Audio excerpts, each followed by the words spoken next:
Let's put the success of Radio LL Cool J's debut album in perspective.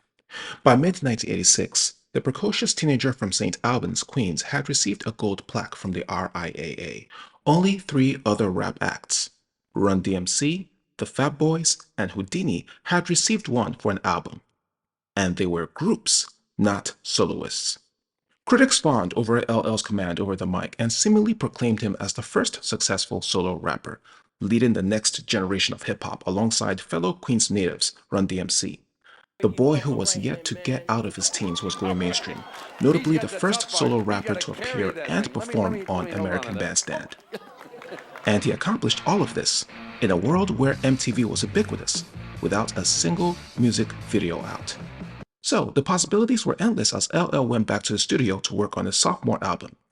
He was yet to exhaust the limits of his powers and resources. How much bigger and better could this new record get?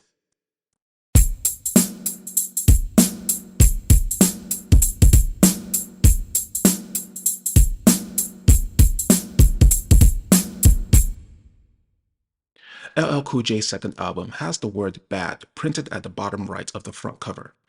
It actually isn't a word, but an acronym for Bigger and DEFFER.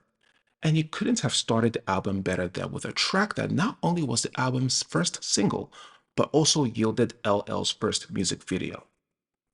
The beat for I'm Bad is anchored in the bridge by the Q2B siren and a sample of the famed SWAT TV series theme, with 8 bass notes inspired by the theme song of the Courageous Cat and Minute Mouse cartoon series, layered over earth-shattering kicks.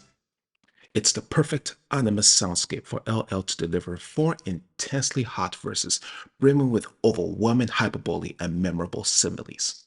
And trust LL Cool J to occasionally spit venom in the process, with some scratching, a single horn spurt, and a few funk guitar licks for the consequently scantily clad viciousness of the double hi-hat drum beat. LL in the breakthrough only needs one long verse to brutalize whoever he thinks is beneath him. All the while, there is some improvement in his raps. His delivery is remarkably faster, yet nimble, and he has more weapons in his arsenal, like the alliteration in Ah, Let's Get Ill. There's still some of the youthful exuberance that's so abundant in Radio, and it's quite a welcome characteristic. The topical variance in Radio is found here as well. Candide details LL's obsession with his girlfriend.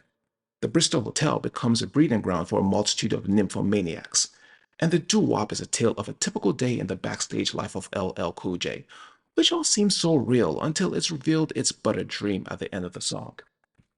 However, as good as those songs are, My Rhyme Ain't Done shuts the other numbers down in pure entertainment and hilarity as LL goes through interwoven plot lines to create a story.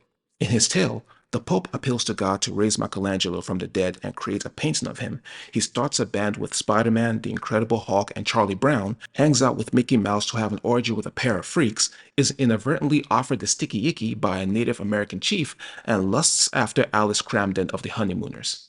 Yeah, it's outlandish, but it's pretty creative and funny. So, with the hardcore raps interspersed with the respite of novelty topics, a considerable variance in production should be expected. Def Jam co-founder Rick Rubin had been the sonic architect of Radio, primarily dressing up LL's lyrics with lean yet livid drum machine-based production. His success led him to work on 2 other landmark projects in 1986. One would turn out to be Run DMC's most commercially and critically successful album, and the other was the debut album of another Def Jam act, the Beastie Boys. But by 1987, Rubin was nowhere to be found, his general disaffection with the label he helped build eventually driving him away from it. And the other co-founder of Def Jam, Russell Simmons, wasn't too thrilled about the void left behind. Fortunately for him, though, he had come across this production crew referred to as the LA Posse, consistent of Daryl Big Dad Pierce, Dwayne Muffless Simon, and DJ Bobby Bobcat Irvin.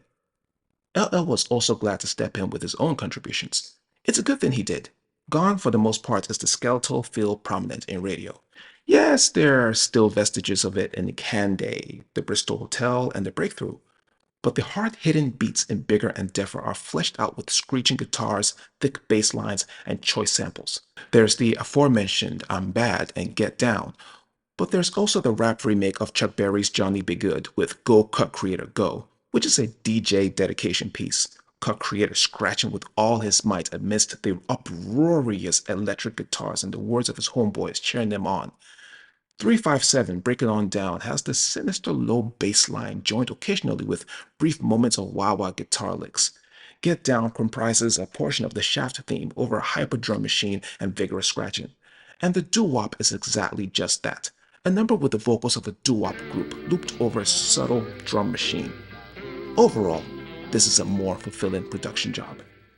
Thus, it is only proper that a certain track in this album became an unexpectedly phenomenal success. Neither LL Cool J nor the LA Posse came up with the original melody and beats for I Need Love. It just so happened that an associate of LL's came across an instrumental named Zoraida's Heartbeat, also known as Zoraida's Heart, composed by a Jason Dial from Brooklyn.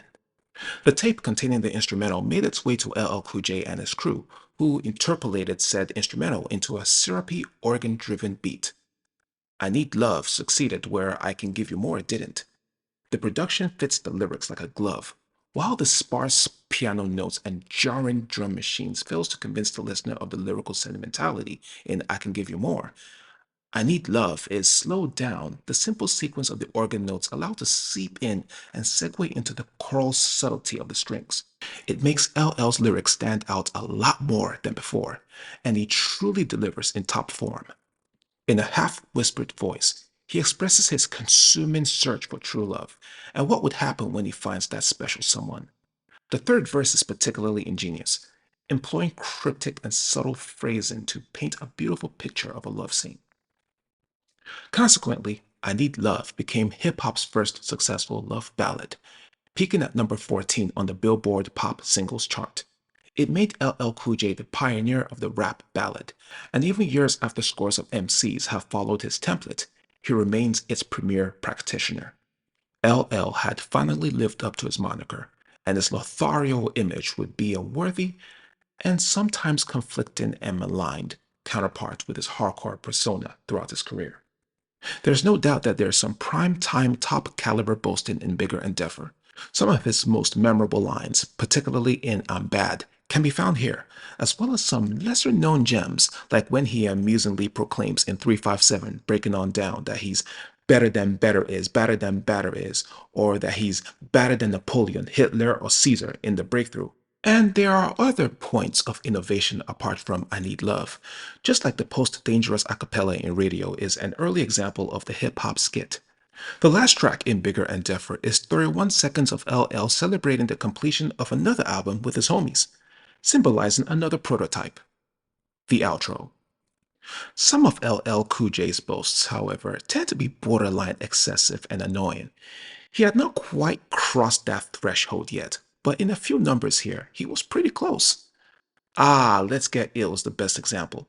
What could have been one of the hallowed examples of rap alliteration becomes an occasionally tiring exercise in self-exaltation, as LL borrows certain pronouns way too liberally. Critics were quick to note the increase in bragging. Some of the people who had heaped praises upon LL Cool J's debut generally marked Bigger and Deffer as a follow-up that didn't quite match the former's ferocity. But, in retrospect, overall, Bigger and Deffer improved on the strengths of its predecessor. And of course, it delivered I Need Love. And it was more commercially successful. For the first time, LL Cool J had singles that broke through the pop charts. And the album, which peaked as the number 3 album in the country, took about half the amount of time of radio to go gold. It will be certified double platinum by the end of 1987.